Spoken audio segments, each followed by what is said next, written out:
am Alejandro Mesonero Romanos and I am Design Director at Dacia. The Bigster Concept is a very important milestone for Dacia. It epitomizes the evolution of our brand values, always essential, accessible, but now with a touch of coolness and an outdoor spirit. The design of the Bigster Concept is straightforward. It is simple, it is direct, and above all, it is easy to understand. It has been designed around a few lines, in the right place and precisely defined.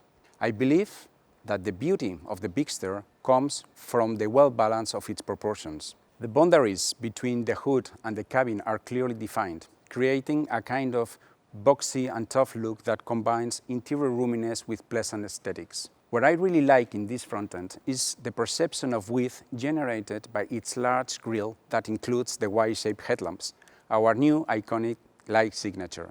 You know, with this car, we have broken a few rules. For example, you won't find any chrome or aluminum painted parts, not outside, not inside of the car. We have replaced them by recycled and unpainted materials with a specific and attractive look.